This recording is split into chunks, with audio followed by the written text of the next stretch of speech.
In this video, I'll be talking about the recommendations I have given for Rosie and her after evaluating her fitness test she underwent.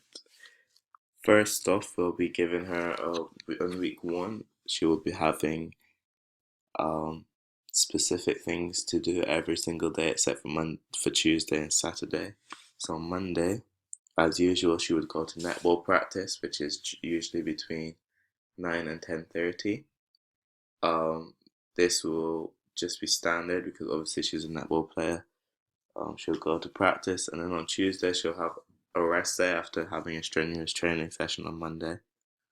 And then on Wednesday in the afternoon, she would go for, as she told me that normally goes for a run with her mom. So she'll go for a 1 mile run and time herself around Hove Park. This will be testing her cardiovascular endurance.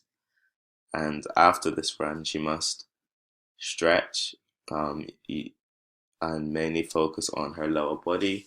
So that would include her hamstrings, her calf muscles, her quads, for about 10 minutes, which is good just to make sure that there's no lactic acid that builds up and to prevent muscle soreness for the next day.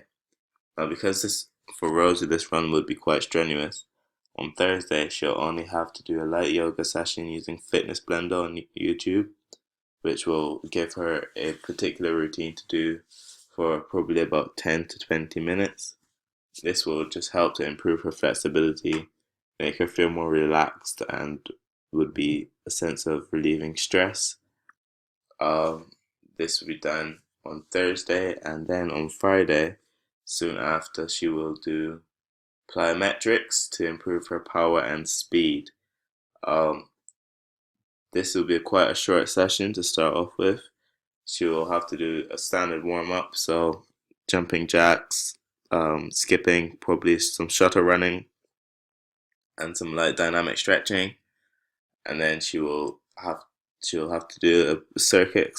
You could say call it a circuit, where she does 3 sets of 12 box jumps with 10-meter sprints in between each set.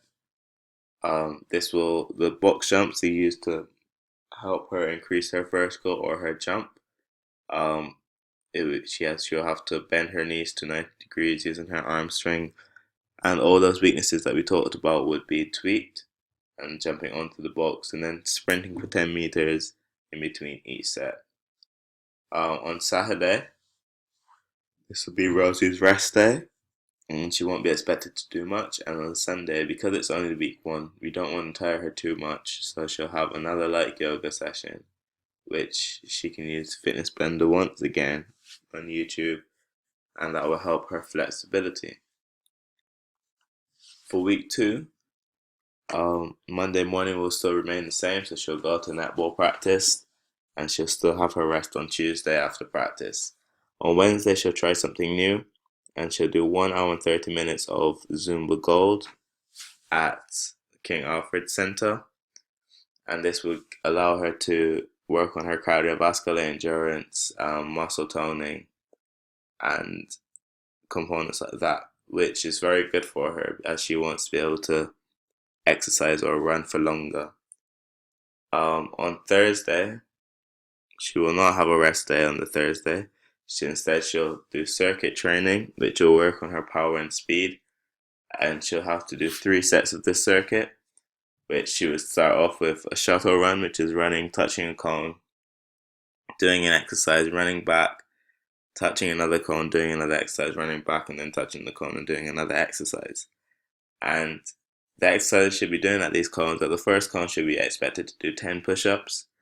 Then she'll have to sprint back, and when she goes to the second cone, she'll have to do 10 squat jumps, making sure she bends her knees, uses her arms correctly. And then at the last cone, she'll be expected to do 5 burpees. And she'll do this 3 times, and this will just help her to improve not only her endurance, but also her power and speed. The squat jumps will help her to improve her power and her jump upwards, also working on technique. And this sprinting between the cones will help her speed as well. On Friday, she'll have a rest day because of the circuit training the day before. This is just to help her body to fully recover after having quite a strenuous session the day before. And on Saturday, she'll go for a seafront run instead of going around Hove Park.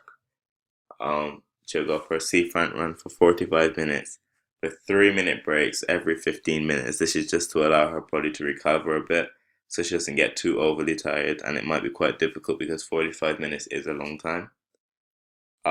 And then after this run, she'll be expected to do a lot of stretches in her lower body and like for example, her hamstring, calves, and quads. This is because she needs to make sure that her muscles do not build up lactic acid that will cause soreness the next day. And because she still may be sore after this run the next day on Sunday, this will be considered a rest day, but she'll still be expected to do a light yoga session using Fitness Blender on YouTube, which is probably going to be a 20-minute session, and that will work on her overall flexibility. Um, Thanks for watching, and I hope you enjoyed it.